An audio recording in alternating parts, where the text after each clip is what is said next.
성경시록 122권 성종 11년 10월 11일의 정사 두 번째 기사 1480년 명성화 16년 대사 사헌부대사원 정괄이 와서 아뢰기를 조등님이 어미 박씨가 상언하여 말하기를 조등님의 처 윤씨가 심행이 바르지 못하다고 한 것은 조등님이 장차 다시 장가들려고 하여 그 처의 나쁜 점을 교묘하게 꾸며서 그 어미의 도움을 빌어 상언한 것입니다. 조등님은 평일에 윤씨를 매우 박대하였고 지금 바야흐로 상중에 있으면서 예처를 버리고 새 장가를 들여는 마음이 있으니 그가 사람답지 못함을 알 수 있습니다. 또 윤씨는 신정괄의 족친이 아닌데 조등님의 어미가 말하기를 정괄은 윤씨와 집안을 왕래하고 지내는 가까운 친족이므로 청리하는 것이 공정하지 못하다고 하니 신은 비염하기를 청합니다. 아니 전교하기를 조사를 마치면 일이 규정되는 바가 있을 것이니 경은 비염하지 말라 하였다. 사신이 논평하기를 조등님은 본래 대왕대비의 부친 윤번의 가예이고 윤씨는 윤번의 가까운 친족이었는데 조등님의 처가 되었고 이제 또 다시 버림을 받았으므로 사람들이 모두 분하게 여기었다. 조등님은 욕심이 매우 많아 남의 전제를 많이 차지하여 여러 번 유사에게 탄핵을 당했었다 하였다. 가이에는 집에서 부리는 종을 말한다. 대왕대비는 정희왕후를 말한다. 성경시록 112권 성종 11년 10월 11일 무오 첫 번째 기사 임금이 삼전에 연회를 베풀어 올리었다. 성경시록 122권 성종 11년 10월 10일 무오 두 번째 기사 월산대군 부원군 의정부 6조 판서 6승지와 입직한 제장 및 70세 이상 되는 제추에게 편을 나누어 후원해서 관역을 쏘게 하였다. 성경시록 122권 성종 11년 10월 13일 기미 첫 번째 기사 일본국 비전주 송포 지좌 일기태수 원희와 상송포 바다도 원납 대마주 태수 종정국 국분사 주지승 숭목이 사람을 보내어 도삼로를 바쳤다. 성경시록 122권 성종 11년 10월 13일 기미 두 번째 기사 형조판서 손순효가 와서 아뢰기를 신이 이제 정조사로서 북경에 갑니다. 지난 날에 북경에 간 자들이 모두 야인을 두려워하여 쥐처럼 도망하여 숨었으니 당당한 대국의 사신으로서 이처럼 비겁하고 약했어야 되겠습니까? 신은 실로 원통하고 분합니다. 창간대 하삼대 군사 3,000여기를 뽑아내어 주시어 야인을 만나 모두 붙잡아서 큰 칼을 씌우고 원장을 써서 형벌을 가하여 구기를 보이게 하시면 영원히 좀도둑이 근심이 없을 것입니다. 아니 전교하기를 판세의 말은 선비의 궁색함을 면치 못한다. 승정원에서 술을 많이 마신다고 하는데 너무 취하지 않도록 하라 하였다. 성종시록 122권 성종 11년 10월 14일 경신 첫 번째 기사 상참을 받다. 성종시록 122권 성종 11년 10월 14일 경신 두 번째 기사 경련에 나아갔다. 강하기를 마치자 정은 윤석보가 아뢰기를 대개 새로 제수한 별좌는 이조에서 대간에게 알리지 않으므로 비록 간혹 흠이 있으면서도 함부로 제수한 자라 하더라도 대간에서 조사에 탄핵할 수 없습니다. 대전의 상품 이하의 직은 모두 대간에 알려야 한다고 하였습니다. 별자는 비록 무록관이라 하더라도 동반에 사용되는 자는 이로부터 승진하는 것이니 청컨대 아울러 알리게 하소서 하니 임금이 좌우에게 물었다. 영사 한 명에가 대답하기를 별조는 동반의 예로 보아 대간이 알리는 것은 옳지 않습니다. 임금이 말하기를 비록 대간에 알리지 않더라도 그것을 알지 못하겠는가 하자 윤석보가 아뢰기를 위조해서 알리지 않는다면 어떻게 알겠습니까 하였다. 성경시록 122권 성종 11년 10월 14일 경신 세 번째 기사 주강에 나아가다.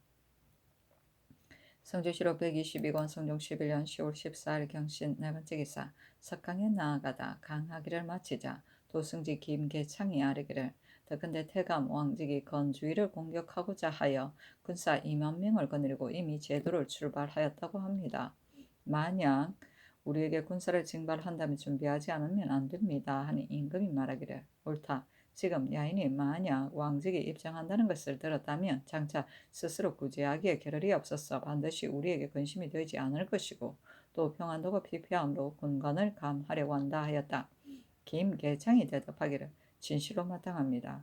그러나 변방을 방비하는 대책은 깊이 생각하지 않을 수 없습니다 하였다. 성조실록 122권 성종 11년 10월 14일 경신 5번째 기사. 임금이 그림 병풍 12폭을 내어다가 문신으로서 시에 능한 자 12인을 뽑도록 명하여 각각 7원 율시 한 편씩을 지어 올리게 하였다. 제1폭의 양귀비가 난간에 기대고 있는 그림에 대하여 홍응의 시에 이르기를 들으니 절세의 미인으로 군왕을 모시어 서로 웃고 마주보며 애틋한 사랑을 이루었다네. 헌함에 부는 봄바람 봄기운을 제촉하고 난간에 기댄 교태스런 단장이네. 가냘픈 노래소리 외로이 멈추니 궁궐은 그윽한데 아름다운 춤이 길게 이어지니 보려니 바쁘구나. 즐거움이 다하자 슬픔이 또한 이르렀으니 그림을 펼쳐보며 명황을 한한으로 하였다. 제2폭의 후비가 나무를 캐는 그림에 대하여 노사신의 시에 이르기를 그리운님 생각에 봄나물 캘 마음 없어 기울인 바구니를 길가에 버렸다네. 필요한 말 높은 산에 오를 수 없어 애타는 수심으로 술잔을 달랜다네. 본래의 성정은 올바른 것이었어 슬픔과 기쁨으로 상도를 잃지 않네. 알겠구나. 주나라 800년을 누리면 구비의 음궁이 연장에 도움되었음을 하였다. 제3폭의 아황 여형의 그림에 대하여 강희맹의 시에 이르기를 북녘 물가 구름 깊고 상수엔 물결인데 장호산 어디에도 중하를 찾을 길 없네. 구이산을 바라보니 그곳인 양 여겨져. 두 연이 같이 왔으니 어쩔 수 없었네. 대나무에 흘린 눈물 지워지지 않았는데 가슴 속에 품은 저리가 없어지기 어려우랴. 꽃다운 그 영영 만고의 나물이 보배로운 비파소리 높은데 석양의 까마귀 언뜻언뜻 보이누나 하였다. 제4폭의 채옹의 검은고 듣는 그림에 대하여 서거정의 시에 이르기를 장중하고 아름다운 검은고 줄 끊어지자 이 세상에 검은고가 없더니 아궁이의 초동의 소리 묘한 것을 찾았구나. 한 마을에서 서로 만난 것은 일찍이 뜻이 있었거니 문전까지 갔다가 되돌아오면 무슨 마음이었던가. 눈앞의 미물이 알아볼 줄을 알아서 손가락 밑의 새로운 소리가 그칠 줄을 모르구나. 거푸 웃는 제중랑이 모르는 줄 알았으나 서로 보고 웃으니 음유를 아는구나 하였다. 제5폭의 주공이 동정하는 그림에 대하여 성임의 시에 이르기를 헛소문이 당시에 시끄럽게 퍼졌는데 붉은 신발 어쩌면 그렇게도 의젓하신가. 규벽의 충성이 신명에 미쳤으니 풍류의 감흥이 틀릴 리가 없구나. 잠시 전쟁을 생각하시면 나라를 바로잡으려 함이었으니 어찌 부엉이가 내 집을 헐도록 하겠는가. 온 나라 사람들이 구역을 노래하고 골룡포가 스치는 것보다 경과함을 기뻐하네 하였다. 제6폭의 취연도에 대하여 이승수의 시에 이르기를 드리운 버들 그늘이 아름다운 연애를 가리었는데 서로 보니 모두 다 엄중선이네. 가까이 앉은 미녀들 배곡 같은 얼굴이며 두루미에 가득한 미주는 샘 같은 수리로다. 황급빛 꾀꼬리가 지저귀니 봄빛이 무르익고 비파소리 잦아지니 너울너울 춤이로다. 산풍은 예로부터 서로 경계하는 것 이것을 대하니 사람의 마음을 망연케 하네 하였다. 제7폭의 수양제가 진후를 만난 그림에 대하여 이 예의 시에 이르기를 아득히 먼 어느 시대가 수나라와 진나라인가 지나간 일이라 아득한데 한바탕 웃음이 새롭구나. 꽃이 진 뒷뜰에는 회나무가 널거 있고 변수를 가로지르는 배는 비단도치 봄빛이라 변수를 가로지르는 배는 비단도치 봄빛이라 대 앞에 황홀함은 꿈속만 같고 그림 속이 아련하니 주빈이 누구인가. 망고에 분명한 은감이 있으니 구중의 청년을 유념하기 바라오하였다. 제8폭의 소백이 감당도에 대하여 이파이 시에 이르기를 밭 갈고 우물 파며 순박한 그 풍속 남국에 이제는 그 일을 얻었도다. 말리에 칭송소리 베지 말라 노래 부르고 온 세상 화기로와 사사로움 전혀 없네. 인풍을 생각하니 천구의 옛 사람이구나. 은혜로운 덕과는 그 누가 자랑했던가. 두 이삭보리를 적자들이 울며불며 어버이를 부르니 기쁘신 인자함이 활락하여 백성들의 피부에 스미어 돋아하였다. 제9폭의 포파가 비파를 타는 그림에 대하여 김계창의 시에 이르기를 바위 아래 흐르는 시내 푸른 잔물결 일렁이고 언짢은 비파를 안고 줄을 타는구나. 비파 소리 퍼지자 고깃대가 즐거워하니 만물과 내가 한 가지 이치로 돌아가네. 다만 이것은 배워서 되는 것이 아니니 듣는 자가 본래 적다고 말하지 마오. 지금 비슷한 소리 들려오는 듯하여 청산을 바라보니 달빛이 휘황코나 하였다. 제10폭의 정점이 비파를 타는 그림에 대하여 어세겸의 시에 이르기를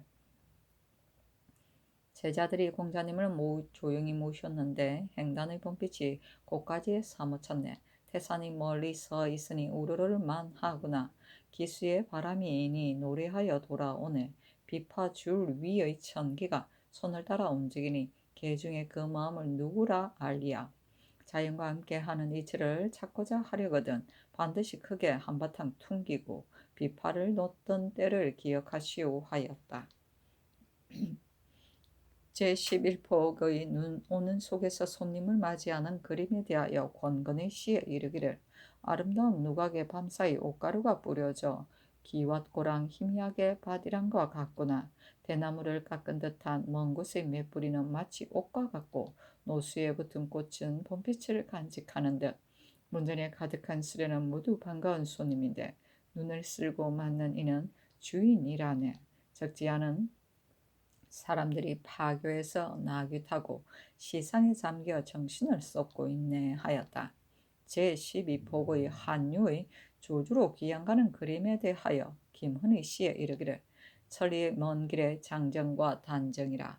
남관의 눈 내리는 저녁에 행인마저 적구나.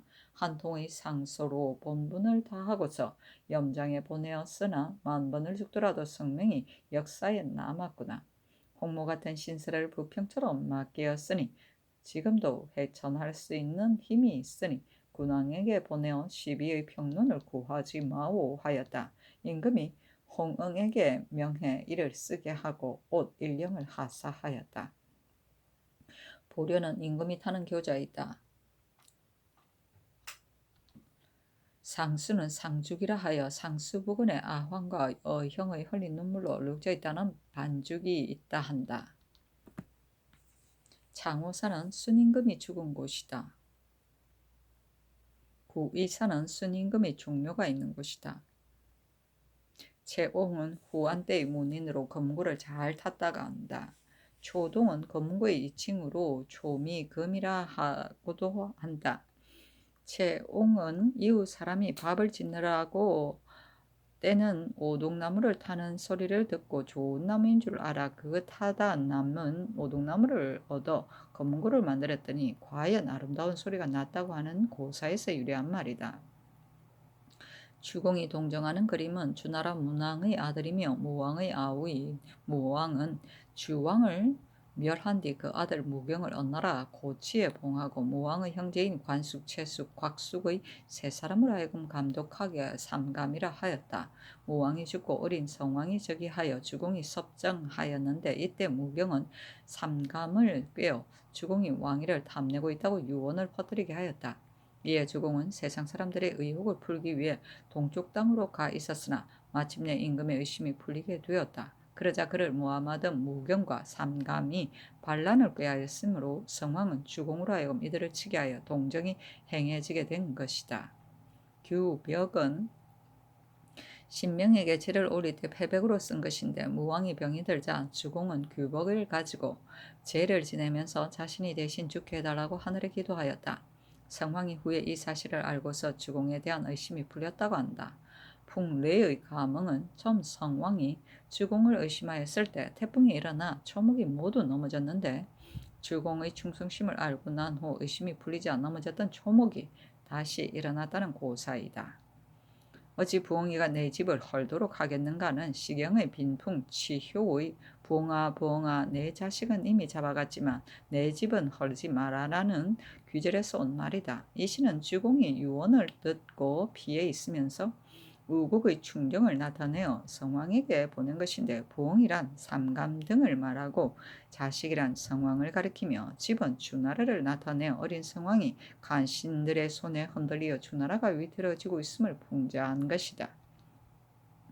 구역은 시병의 빈풍의 한 편명으로 이는 주공이 동정하고 나서 주나라로 돌아가려고 하자 동쪽 땅에 사는 사람들이 주공이 돌아감을 애석하게 여겨 부른 노래이다.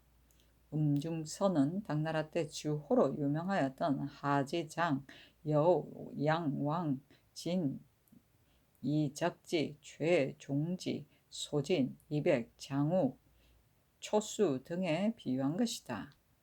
삼풍은 서경 이훈에 보면 세 가지 나쁜 풍속으로 곧 무풍, 음풍, 난풍을 말한다. 궁에서 항상 춤추고 시를 해서 취하여 노래 부르는 것을 무풍이라 하고 재물과 여색만 따르고 항상 놀며 사냥만 하는 것을 음풍이라 하며 성인의 말을 무시하고 충직한 말을 거스르며 기득을 멀리하고 완동을 가까이 하는 것을 난풍이라고 한다.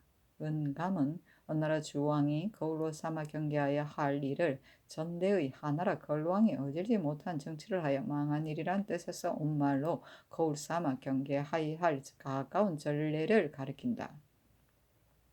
말리에 칭송 소리 베지 말라 노래 부르고 라는 말은 시경의 감당의 무성한 감당나무 자리거나 베지 말라 소백이 쉬었던 곳이니 라고 한 데서 온 말로 이는 남쪽 나라 사람들이 소백을 기린 시이다. 두이삭 보리를 란 말은 선정을 일컫는 말로서 선정으로 인하여 보리가 두이삭씩 나와 풍년이 들었다는 곳에서 온 말이다. 포파는 춘추시대 초나라 사람으로 비파의 명수였다. 물가에서 비파를 타자 물속에 물고기가 나와서 들었다고 한다.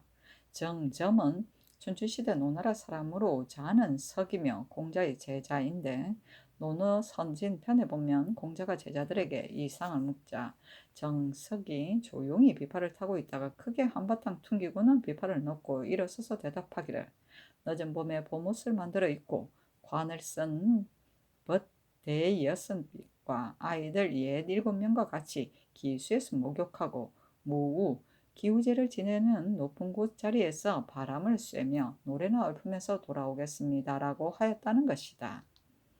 행단은 학문을 가르치는 곳이다. 공자가 행단 위에 앉고 제자가 그 곁에서 강악한 고사에서 나온 말이다.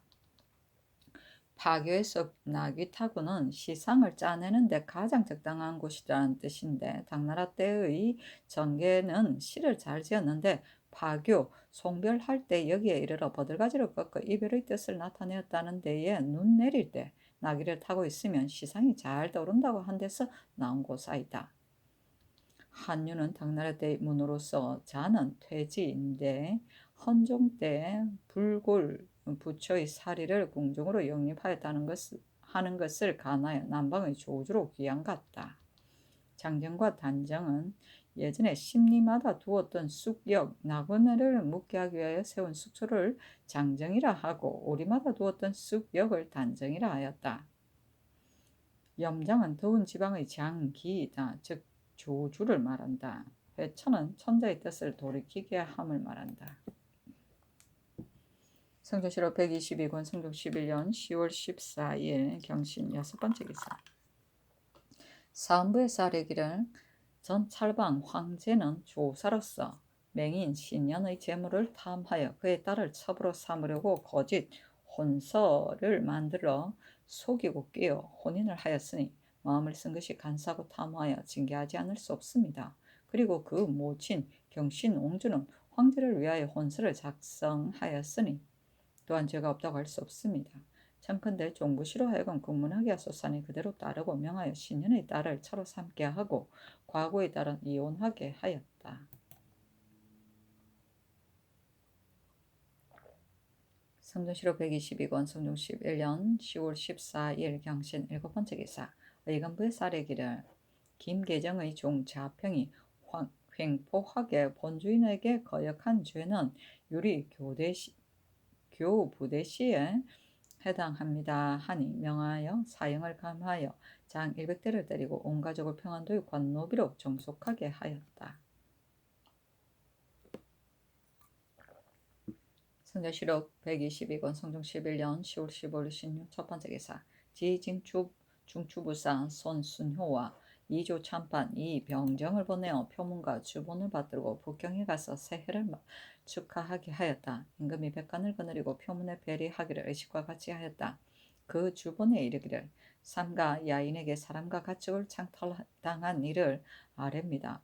의정부에서 평안도 관찰사 김교의 정장에 의하여 장계하기를 험차 내관 정동 등이 돌아갈 때에 비직에게 분부하여 파견되었습니다. 성화 16년 8월 19일에 인마와 접대할 물건을 거느리고 요동에 갔다가 돌아오던 중에 본년 9월 초 4일 저녁 늦게 동팔참의 계주 지방에 이르러 짐을 풀고 말을 쉬게 하는데 갑자기 건주의 야인 약 2,000여기가 들어닥쳐 길을 막고 저지하였습니다. 비직이 즉시 상대에 싸웠으나 적은 많고 우리는 적은데다가 밤이 깊었기 때문에 인마가 모두 흩어졌어. 산을 타고 도망할 것을 제외하고도 사람 30여 명과 말 230여 필과 짐 실은 묵은까지 모두 빼앗겨버렸습니다. 라고 하였으니 상근대 조험하여 상철하소서 하였습니다. 이것이 장계의 내용입니다. 신이 이것에 의하여 자세히 생각해보니 본국에서 성화 3년과 성화 15년에 연달아 치규를 받들어 건주에 들어가 공략한 이후로 이들 적들이 항상 분언을 품고 보복하기를 꾀하여 지금까지도 당류를 불러 모아 틈을 엿보고 가만히 나와서 인축을 마구 약탈하고 흉악한 짓을 자행합니다. 엎드려 밟은데 본적에게 치규를 내리시어 빼앗아간 인축을 쇠안하게 하신다면 신이 반드시 변장으로 하여금 기회를 보아 입공하게 하려고 합니다. 이것을 위하여 삼가 같이오 주문합니다 하였다. 험차 내관은 황제가 작연한 내관이다. 비직은 비천한 관직이란 뜻으로 자기를 낮추어 이르는 말이다. 성조시록 122권 성종 11년 10월 15일 16 두 번째 기사 통사 최유광을 보내어 포로되었다가 도망하여 온 중국인 최고달아 등 4명을 안동하고 요동에 가서 풀어보내게 하였다. 성조시록 122권 성종 11년 10월 16일 임술 첫 번째 기사 바람이 불고 천둥하며 우박이 내리다. 성조시록 122권 성종 11년 10월 16일 임술 두 번째 기사 의정부에 전지하기를 지금 10월을 당하여 엄량이 어긋나서 천둥과 번개가 때를 잃었으니 진실로 나의 부득한 소치이다. 어찌 감히 조심하고 두려워하지 않겠는가. 생각한데 너희 의정부는 직책이 조섭하는 데 있으니 각기 그대들 마음을 경계하여 나의 미치지 못하는 바를 도우라 하였다. 성조시록 122권 성종 11년 10월 17일 개하 첫 번째 기사 경륜에 나아가다 강하기를 마치자 장령 이인석이 아뢰기를 전찰방 황제는 처음에 맹인 신현의 딸을 첩으로 삼고 뒤에 과거의 딸에게 장가들어 처로 삼았는데 지금 신현의 딸을 처로 삼은 것은 그것이 대체 어떻겠습니까? 아니 임금이 좌우를 돌아보고 물었다. 영사 윤사원이 대답하기를 상부에 쌓인 바가 없습니다. 황제는 부마 회천군의 아들이며 태종의 손자입니다. 어찌 신현의 딸을 적처로 삼을 수 있겠습니까? 하고 이 인석이 아뢰기를 이웃 사람들을 불러서 물어보니 모두 말하기를 황제가 승훈할 때 길복을 입지 않았다고 하였습니다. 하니 임금이 말하기를 황제가 신현의 집에서 살고 혼수가 있는데 그것이 성례하지 않은 것인가? 사함으로 마땅히 법을 집행하라 하였다. 길복은 혼인 때 신랑 신부가 입는 옷이다. 성조시록 122권 성종 11년 10월 17일 개한 두 번째 기사 의정부의 영의정 정창선 등이 와서 아뢰기를 지금 겨울철을 당하여 천둥이 때 아닌 때에 나는 것은 신등이 능히 조습하지 못한 소치입니다. 어찌 상상의 덕이 지극하지 못함이 있겠습니까? 신등을 청컨대 해직시키소서 하였으나 허락하지 않았다. 성종시록 122권 성종 11년 10월 17일 개헌 세 번째 기사 주강에 나아가다. 성종시록 122권 성종 11년 10월 17일 개헌 네 번째 기사 영안도 관찰사 이극돈이 고원군 사람 백극인의 상은에 의하여 아뢰기를 동부는 한 귀퉁이에 있어 사경에 사는 백성들이 사송과 욕으로 인하여 관아에 가는 자들은 도로의 원근이 같지 아니하고 또 통달역과는 서로 거리가 20여리인데 항상 사객이 이 역에서 지대하므로 매선 추위나 무덥고 비올 때에 물건을 싣거나 이고 왕래하게 되어 그 배단이 적지 않습니다. 보충리는 통달역과 다만 1, 2의 거리를 격하해 있고 지세도 평평하고 넓으며 한 골이 중앙이 되어 도로가 적당하게 군평하니 마땅히 백성들이 원하는 바에 따르소서 하니 이 지역은 군을 옮길 일을 아주히 해부하였다. 2조에서 아랜되로 따를 것을 청하니 그대로 따랐다. 요 부는 요 역과 부세를 말한다. 성조실록 122권 성종 11년 10월 17일 개회 5번째 기사 석강에 나아가다. 성조실록 122권 성종 11년 10월 18일 갑자 첫번째 기사 상참을 받고 정사를 보았다.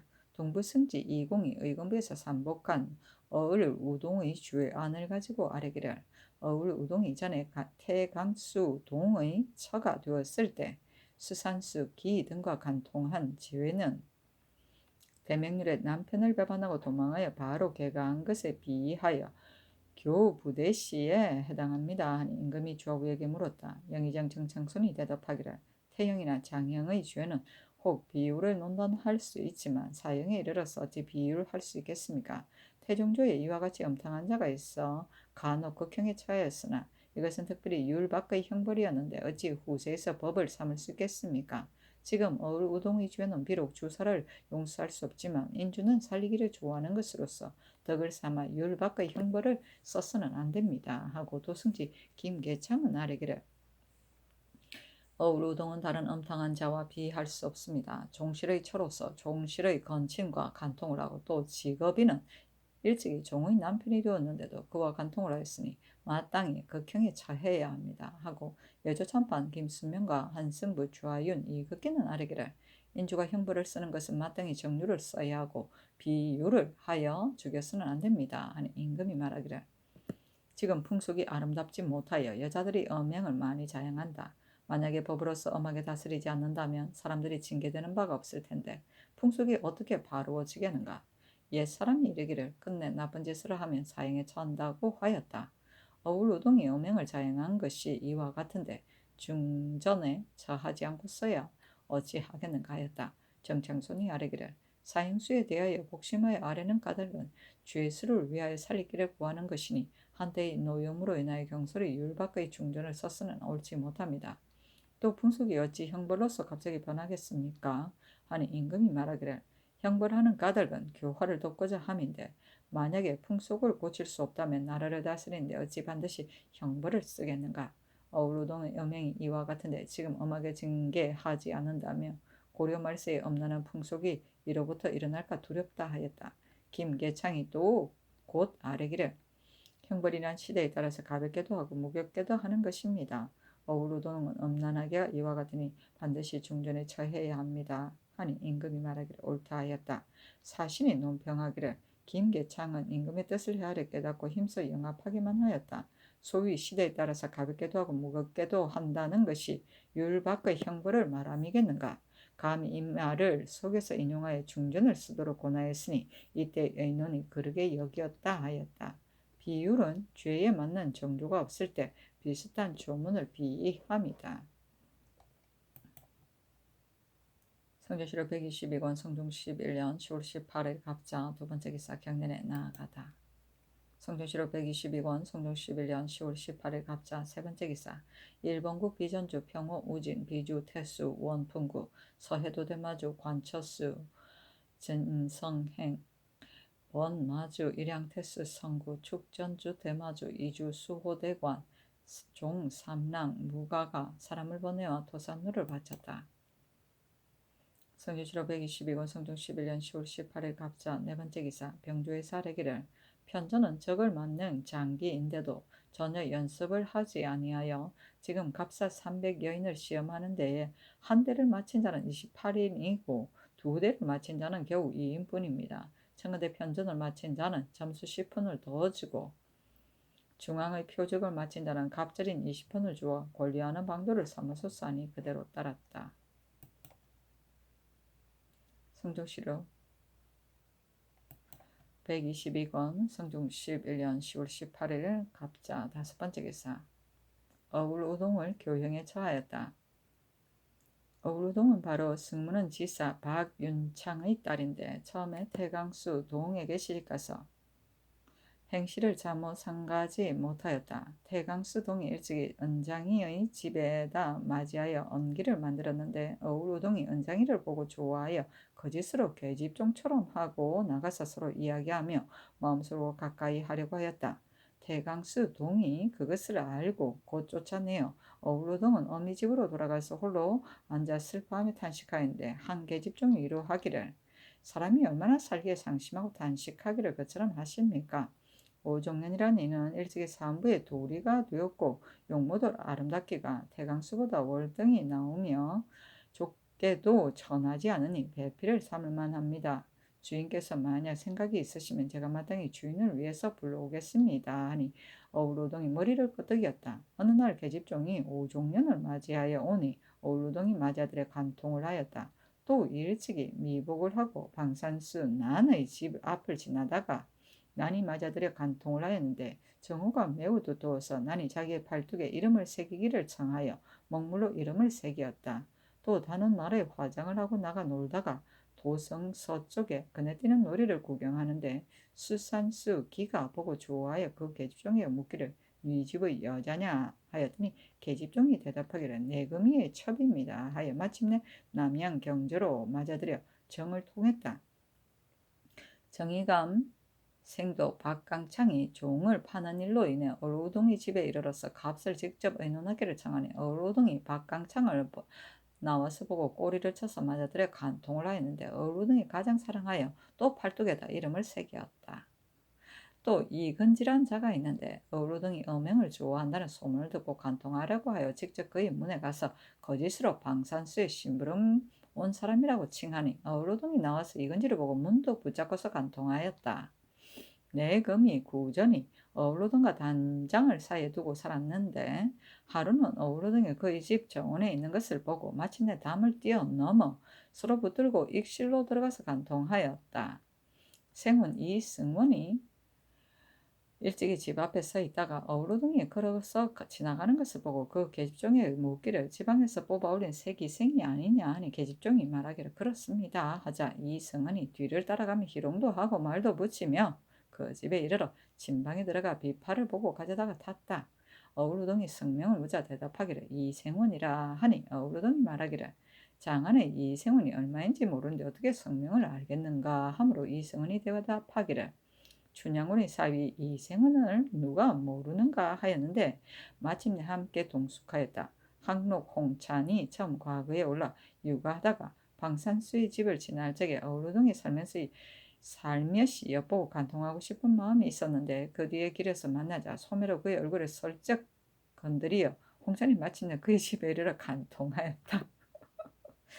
설이 감의향이 길에서 어울우동을 만나자 희롱하며 따라가서 그의 집에 이르러 간통하였는데 어울우동이 사랑하여 또 등에다가 이름을 새기었다.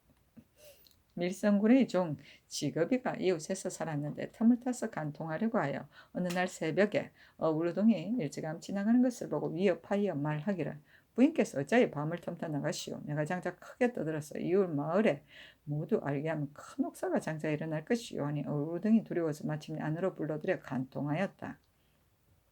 이때 방산수 난이 옥중에 있었는데 어울우동에게 이르기를 예전에 감동이 많은 간부로 인하여 중죄를 받지 아니하였으니 너도 사통한 바를 숨김없이 많이 끌어대면 중죄를 면할 수 있을 것이라 하였다. 이로 인해 어울우동이 간부를 많이 열거하고 방산수, 난도, 어유소, 노공필, 김세적, 김칭, 김희, 정숙지 등을 끌어대었으나 모두 증거가 없어 면하게 되었다. 방산수 난이 공수를 하여 말하기를 어디서는 일찍이 어울우동의 이웃집에 피접하여 살았는데 은밀히 사람을 보내 그 집에 맞아들여 사당에서 간통하고 뒤에 만날 것을 기약하여 옷가락질을 주어 쉼표를 삼았습니다. 김희는 어울우동을 사직동에서 만나 길가에 인가를 빌려 정을 통하였습니다 하였다. 사람들이 잘못 어울우동의 어미 정씨도 어명이 있을 것을 의심하였는데 그 어미가 일찍 말하기를 사람이 누군들 정욕이 없겠는가. 내 딸이 남자에게 혹하는 것이 다만 너무 심할 뿐이다 하였다. 도리는 우두머리 아전을 말한다. 미복은 변장이고 익실은 좌우 쪽에 있는 방이다.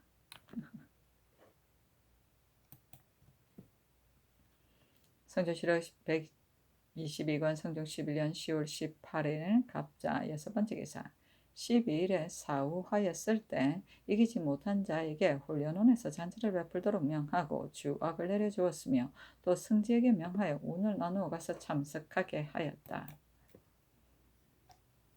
성조실록 122권 성종 11년 10월 19일 을축 첫 번째 기사 상참을 받다.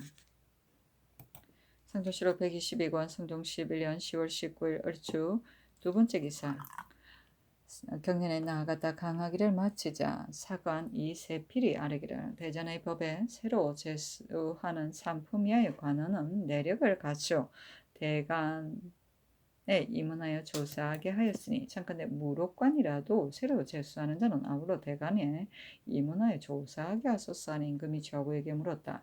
영사 노사신이 아뢰기를 별자에는 대성에 보고하는 것이고 조종주의 옛 법이니 지금도 행할 만합니다 하니 임금이 말하기를 그렇게 하라 하였다.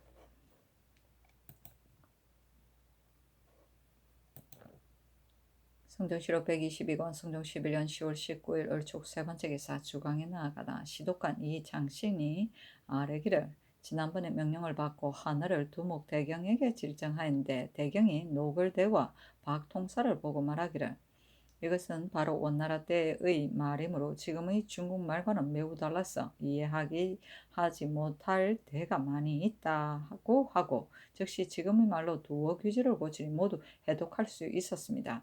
참건대 한해에 능한 자로 하여금 모두 고치게 하소서.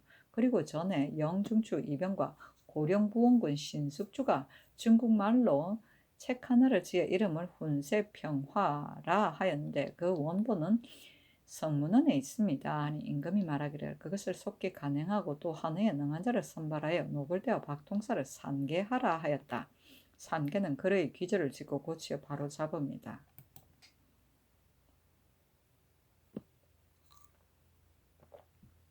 성종실록 122권 성종 11년 10월 19일 을축 네 번째 기사 우의정 홍웅이 상서하기를 신이 본래 천박한 재주로서 성상의 선발하여 주신 은혜를 입어 특별히 의정부에 두셨는데 오늘날 재변이 거듭 나타나므로 의심스럽고 두렵기가 더욱 깊습니다. 어찌 신과 같이 자늘한 자가 외람되게 자리를 차지하여 재변을 부른 것이 아니겠습니까? 옛날 한나라 때 재변이 있으면 문득 승상을 파하여 천변에 응하였으니 진실로 승상이란 자는 엄량을 다스리고 원기를 조습하는 것이므로 그 직책을 다하지 못하면 밝게 내치는 것이 마땅합니다. 또 신은 파직할 만한 것이 한둘이 아닙니다. 본래 풍지를 알아서 수적의 부종이 나고 게다가 순천병까지 얻어 열흘이 지나도록 자리에 누워 근무하는 일이 항상 적으니 그 첫째입니다.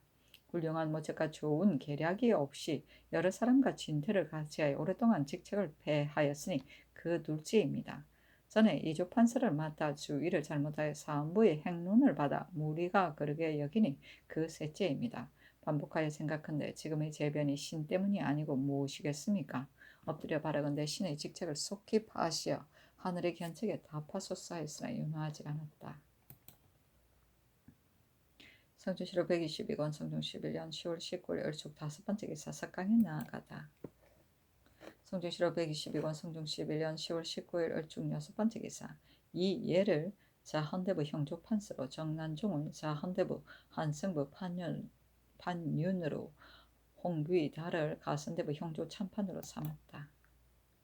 성종실록 122권 성종 11년 10월 20일 병인 첫 번째 기사 상참을 받다.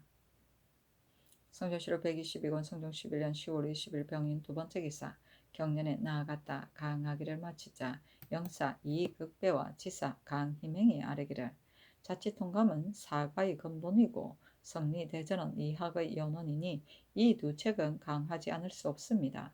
그러나 성리대전에는 황극경세서와 율려신서가 있어 그 깊은 뜻과 미묘한 취지를 사람마다 이해할 수 없으니 참건대 홍문관의 관원으로서 영민한 자를 택하여 예습하여 진강하게 하소서 하니 임금이 말하기를 옳다 하였다. 지평권임과 정은 유찬의 김영추의 직을 고치기를 청하니 임금이 말하기를 비록 해가 지나지는 않았으나 같은 때에 주의를 받은 이봉은 이미 서용되었는데 어찌하여 불가한가 하였는데 대답하기를 이봉은 당상관이므로 해가 경고하는 법에 구애되지 않습니다 하니 임금이 말하기를 죄의 경중을 보고 처리해야 하며 법에만 구애되어서는 안 된다 하였다.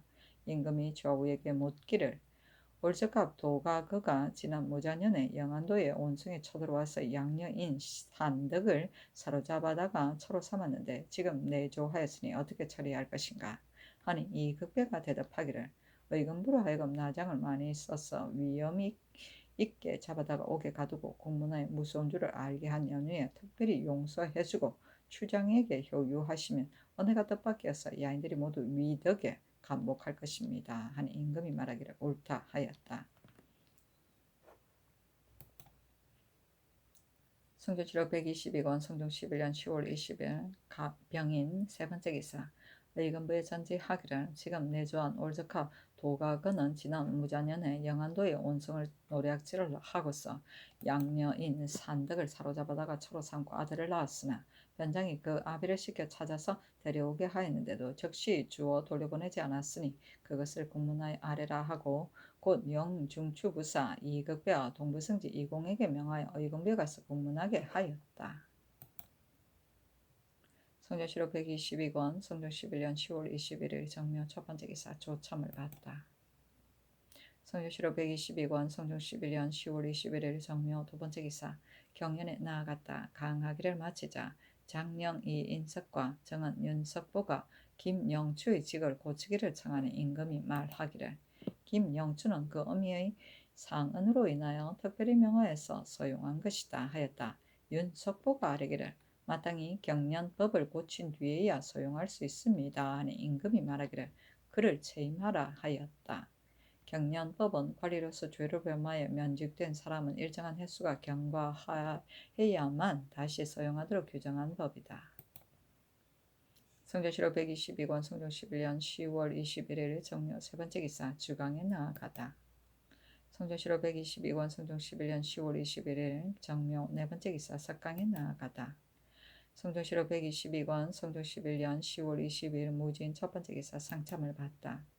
성조실록 122권 성종 11년 10월 22일 무진 두 번째 기사 경련에 나아가다. 성조실록 122권 성종 11년 10월 22일 무진 세 번째 기사 일본국 일향주 대우주 살마주 삼주 태수 입국 번마주 일향태수 성국 대마주 태수 종정국 수호대관 종조 육성준이 사람을 보내어 허산묘를 바쳤다. 성조실록 122권 성종 11년 10월 20일 무자 네 번째 기사 여섯 승지와 주서 허문관 관원에게 명하여 사구하게 하였다. 전교하기를 문신 승지와 무신 승지 주서들은 허문관 관원과 더불어 세 편으로 나누어 점수가 어뜸인 자에게는 모두 유의를 하사하겠다 하였다. 문신 승지 이결보와 무신 승지 변수와 주서 김수중이 어뜸을 차지하니 모두 유의 일령을 하사하고 또 이긴 편에 활 한 장씩을 하사하였다. 유의는 동옷이다. 남자가 입는 저고리다. 성조실록 122권 성종 11년 10월 23일 기사 첫 번째 기사 상참을 받다.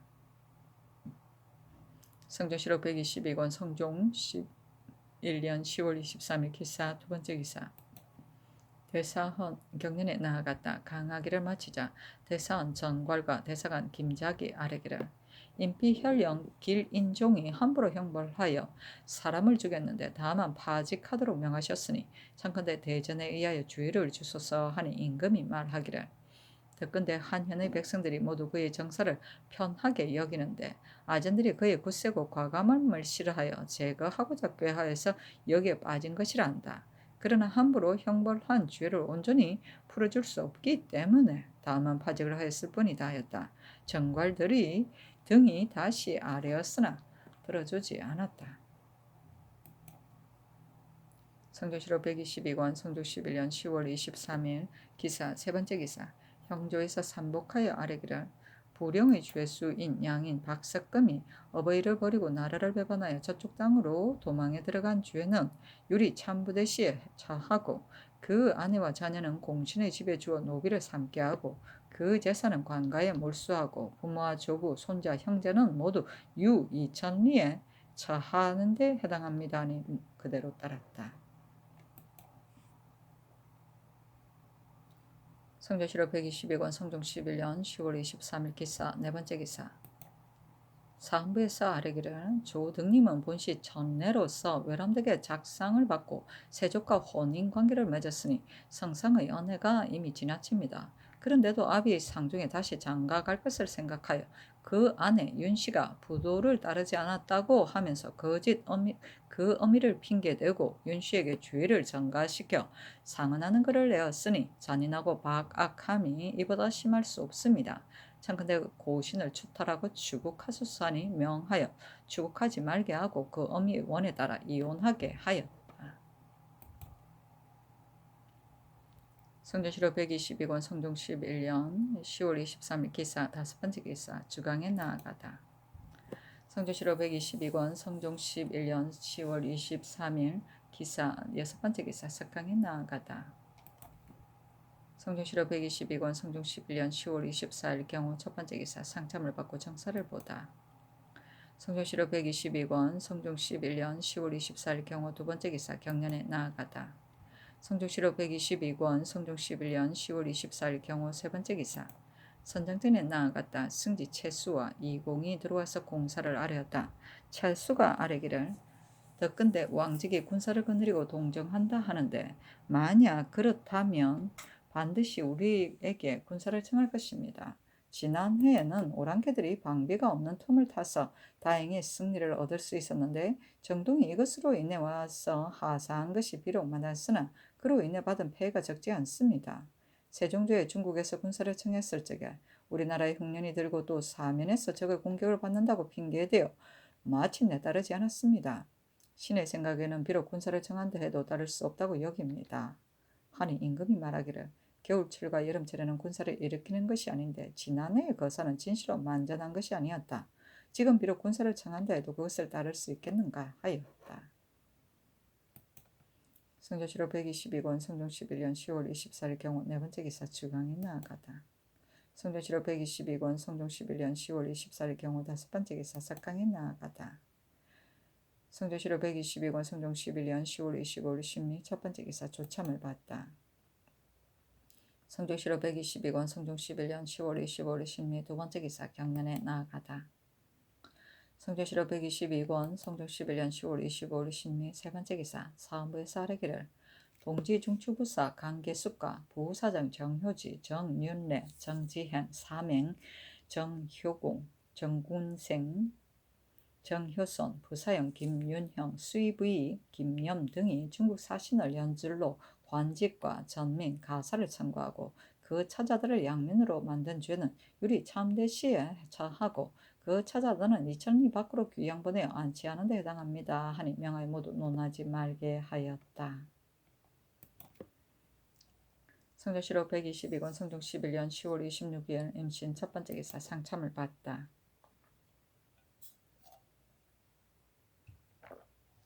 성종실록 122권 성종 11년 10월 26일 임신 두 번째 기사 경련에 나아갔다. 강하기를 마치자 사간 이세필과 장령 김윤종이 아뢰기를 지금 중국 사신의 족친들을 국문하고도 주의를 가하지 않으시니 어찌 징계하는 바가 있겠습니까? 하니 임금이 말하기를 내가 정동 등을 두려워했으가 아니다. 그가 왔을 적에는 그 청을 복진하게 듣고 그가 돌아가며 미쳐서는 그 족친에게 주의를 전감히 가하겠는가. 정동 등은 족친들이 주의를 받았다는 소문을 들으면 반드시 분한 마음을 품고 황제에게 우리나라를 모함할 것이다. 하자 이세필 등이 아뢰기를 비록 다 죄를 주지는 못하더라도 강계숙과 정효공 등은 그 가운데 더욱 심한 자이니 징계하지 않을 수 없습니다. 하였다. 김윤종이 또 아뢰기를 조등님은 아비의 상 3년 안에 그 아내 윤씨를 쫓아내고 다시 장가들려고 했으니 청컨대 취죄하소서 하는 임금이 말하기를 지아비는 아내의 별이가 되는 것인데 조등님이 비록 근본이 미천하다 하여도 윤씨가 종이라고 욕하는 데에 이르렀으니 이미 아내의 도리를 이르렀으며 게다가 그 어미에게 순종하지 않았으므로 윤씨가 내쫓김을 당한 것은 진시로 마땅하다. 조등님이 무슨 죄가 있겠는가 하였다. 김윤종이 아뢰기를 조등님이 나이가 늙도록 자식이 없는 것으로 죄를 발설하여 윤씨를 버린 것은 조등님이 다시 장가갈 마음이 있어서입니다. 하니 임금이 좌우에게 물었다. 영사 노사신이 대답하기를 조등님이 어미의 명령으로 아내를 내쫓은 것은 상을 마치지 않고 결혼하기를 꾀했다고 말할 수 없습니다. 하고 동지사 이승손은 아뢰기를 어찌 조등님이 다시 장가될 생각이 없는데 그 어미가 윤씨를 내쫓도록 청할 리가 있겠습니까? 그 뜻을 미뤄보면 이미 다시 장가될 마음이 있어서였습니다. 그러니 그 뜻을 벌하는 것이 옳습니다. 하니 임금이 말하기를 자식이 없고 부모에게 순종하지 않는 것은 법에서 마땅히 버리는 바이다 하였다. 성전시로 122권 성종 11년 10월 26일 임신 세 번째 기사 주강에 나아가다 강하기를 마치자 시독관 이창신이 아뢰기를 사장이 비록 치국에 관계되지는 않는 것 같으나 중국의 사신으로 장령과 기순 같은 무리가 나온다면 반드시 더불어 창화해야 하니 사장을 여사로 보아서 익히지 않으면 옳지 않습니다. 그리고 두 시는 시가의 근본인데 전 사성 유윤겸이 그 아비 유방선에게 전수하여 자못 정통하고 능숙하니 청근대 연수한 문신으로 하여금 수업하게 하소서 하는 임금이 말하기를 옳다 하였다. 성조실록 122권 성종 11년 10월 26일 임신 네 번째 기사 의금부의 사례기를 연안군 이숙기가 전에 전라도 절도사가 되었을 때 제주의 관리에게 청탁하여 말을 산 주인은 율문과 대전에 의하여 장 100대를 때리고 고신을 모두 추털하소서 하니 명하여 파직만 하게 하였다. 성조실록 122권 성종 11년 10월 26일 임신 다섯 번째 기사 전정은 정극인이 대궐에 나와 상서하기를 신이 기유위원회 생운시 합격하여 10여 년 동안이나 성균관에 기거하면서 학문의 공을 이루지 못하고 혼전 신성의 직분을 오랫동안 패하여 고향에 물러와 살면서 부모를 복량하여 처자들을 거느리고 농업에 종사하며 농사에 힘쓰면서 장차 한평생을 마치려고 하였습니다. 그런데 12년 겨울에 문종대왕께서 예조 예명하시어 오랫동안 성균관에 기거하면서 늙도록 과거에 합격하지 못한 자를 조사해 아래라고 하시었는데 신이 외람되이 수석으로 선거를 받아 특별히 종사랑 광흥창 부성에 제수되었습니다. 학문을 한 노력은 사람들이 다 영화롭게 여기나 허명을 얻은 것이 마음에 실로 부끄럽습니다. 가만히 듣건대 신의 성명이 현령의 비음에 기록되었다니 놀랍고 감격스리가 그지없습니다. 세조대왕 조에 과분하게 원종 공신 2등을 받았고 당대에 또다시 원종 공신 3등을 받아 벼슬이 감찰 정원에 이르렀으니 포위로서 지극함이 신에게 족하였습니다. 기충년의 나이를 이유로 치사하여 산림에 편안히 운둔해 살았습니다. 임진년에 유서를 내리시어 구원을 빛나게 하시어 신이 청령 결백하고 자수하며 문달을 구하지 아니하고 향리의 자제들을 모아 교회를 하기를 게으리하지 않는다고 하시어 조산대부로서 내 작업을 띄어 올리시어 특별히 중직대부를 더하시고 또 당도로 하여금 때때로 해양하게 하셨으니 영화가 바랐던 바가 아니므로 감격한 마음이 넘쳤습니다. 삼가 생각하건대 신이 감히 청령 결백을 좋아한 것이 아니라 다만 망령되게 구하지 않았을 뿐이고 문달을 좋아하지 않은 것이 아니라 다만 지나친 뜻을 부끄러워할 뿐이며 자제를 교화하는 것은 한간 선비가 늘상 하는 일인데 상품이 좋은 관직으로 포상하셨습니다. 이 생애의 연연에 대굴의 섬돌 위에서 만나 배울 수 없으므로 삼가 장가 6장과 단가 2장을 지어서 간혹법들과 노래 부르고 엎드리며 간혹 밤이면 노래도 하고 춤도 추면서 송도하기를 부지런히 하여 거의 송도하지 않은 날이 없으나 맹세코 장차 이 몸이 직접 대굴에 나아가 사은한 연후에야 저승에도 유감이 없을 듯합니다. 지금 신의 나이가 80에 이르렀으니 출입하는 데 걱정이 없으므로 마음을 작정하고 길을 떠나 대구를 바라보니 기쁜 눈물을 금하기가 어려우며 더욱이 고마지심에 느끼는 바가 있습니다. 마침 때 아닌 서리와 우박의 재변으로 인하여 구원하는 교수를 받았으니 어찌 감히 어리석음을 다해 진술하지 않겠습니까? 1. 하늘이 백성을 내실 때 욕구가 있게 하셨으니 임금이 없으면 곧 어지러워지므로 하늘이 총명한 이를 내셔서 이를 다스리는 것입니다. 그러나 사해가 넓고 백성들이 많아 홀로 다스릴 수 없으므로 부현을 설치해 만들고 백성들의 관장을 세운 것이니 가렴 주고 하는 사람을 강력히 막을 뿐만 아니라 백성들을 인도하여 부양하고 인도하여 편안하게 해야 하는 것입니다. 그런데 어느 날을 보건대 순리가 없음이 이때보다 드문 적이 없고 홍리가 방자함이 이때보다 심한 적이 없습니다. 그 까닭을 추구해보면 대전에 부민 고소법이 있는 것이 매우 엄하기 때문입니다. 애처로운 이 백성이 학정에 초췌한데도 혼통함을 구할 데가 없으므로 저들 홍리들이 100가지 방법으로 백성들을 침해하여 무고한 사람이 하늘에 호선한 자가 몇천 명인지 모릅니다. 경사 안에서도 백성들의 입을 막고 능히 다스림을 이룬 자를 보지 못했습니다. 신은 오나건대 이 한 가지 법만 혁파하신다면 탐호한 풍습이 자연히 없어지고 만백성이 기쁘게 복종할 것이니 재해가 어찌 일어나겠습니까? 1.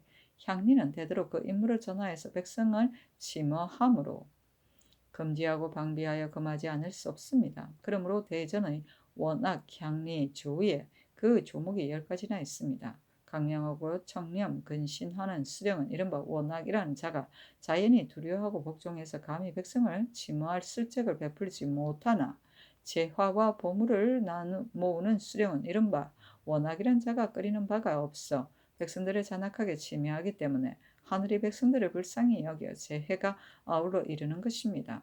신은 원하건대 각 골로 하여금 해마다 원악 향리를 뽑아내어 변방으로 이주시키면 백성들이 살 길을 얻어 재해가 자연히 없어질 것입니다.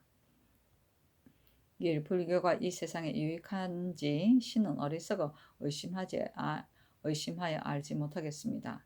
양종이 소속된 사사를 헤아려 보면 전라도가 2천, 경상도가 3천, 충청도가 1,500, 강원도 황해도가 아울러 1천, 영안도 평안도가 아울러 1천, 경기 경산이 1천이니 그 수가 대개 1만보다 적지 아니하고 승도의 수도 10만 5, 6천보다 적지 않습니다. 상시의 조성 및 겨울철과 여름철에 편안히 사는 비용이 모두 다 백성에게서 나오는데 오직 저 삭발한 중들은 그 거처를 금옥으로 장식하고 그 육신을 편안하게 즐기어 누에를 치지 않고도 옷을 입으며 농사를 짓지 않고도 밥을 먹으며 백성들의 재물을 좀 먹습니다. 그런데 이 백성들은 한 번만 수제나 한제를 만나면 굶주림과 추위에 절박하여 도마다 기근이 서로 잇따르게 됩니다. 사리가 어긋남이 심하여 하늘이 반드시 이것을 싫어하여 이 재변을 내린 것인지도 알 수 없습니다. 신은 원하건대 도첩이 없는 자를 널리 색출하여 모두 환속시켜 군에게 충당하소서. 1. 각도의 양잠 도회는 크게 백성의 해가 됩니다. 공상이 부족하여 사상을 따서 가져가기 때문에 백성들로 하여금 양잠을 하지 못하게 하며 그 밖의 번잡한 패단은 다 진술하기가 어렵습니다. 각 골로 하여금 나누어서 기르게 하면 실과 고치의 곡물이 도리어 도회의 수보다 많을 것입니다. 이것이 실로 민간의 지극한 소원이기 때문에 진술하는 것입니다. 1. 상평창에서 곡식을 사고 팔 때 그 값으로 포물을 내어주고 받아들일 적에 가감하는 패단이 끝이 없습니다. 만약에 재화를 늘리고자 하여 의창의 잉여 곡식을 가지고 상평창의 곡식이라 지칭하면 그 무역한 포는 모두 사설의 쓰고서 나쁜 것이라고 말합니다. 신은 원컨대 모두 의창에 붙여 포를 무역하는 배단을 영원히 금지하여 백성들의 생활을 편안케 하소서. 1. 신이 저력 지제로 6대의 성화 가운데에서 늙었으므로 강망하고 참남함을 잊고서 속과 이장을 아울러 올리니 혹시라도 성상께서 한번 보시게 되는 것이 노신의 소원입니다. 그러므로 삶과 죽음을 무릅쓰고 올리는 바입니다. 했다. 장가 1장과 단가 2장이 모두 속으로 썩혀 있었다. 또 시 2장이 있었는데 그 시에 이르기를 치사하고 늦디 늦게 옛 고향으로 돌아와 갓 벗어 걸어놓고 책들어 나무에 기대었도다. 전라도라 9년이 얼마인가 쉬운 새 고우리에 한 사람이 정은이로다. 환해에서 부침함은 같은 근원에서 나옴이며 영욕의 엇갈림은 서로가 뿌리가 됨이어라. 누가 알리 백일홍의 아래의 나그네 걸레하고 부르헌에 높이 누웠으라 하였다. 그리 올라가자 임금이 승경원에 물으니 도승지 김계창 등이 대답하기를 증거기는 문종조에 상소하여 불구교를 배척한 것이 실록에 가수 기록되어 있습니다. 또 일민 정극인을 거용하였다고 하였습니다. 지금 이 글을 보니 모두 국가에서 이미 강구하여 계획한 바이므로 하나도 취할 만한 것이 없고 또 지은 바 장가 단가는 모두 자기가 어질다는 것을 과장한 말을 들이니 반드시 이는 나이가 늙고 쇠약해서 그리했을 것입니다 하였다. 명하여 승정원에 음식을 대접하여 보내게 하였다. 혼전 신선은 아침 저녁으로 어부의 안부를 물어서 살핍니다.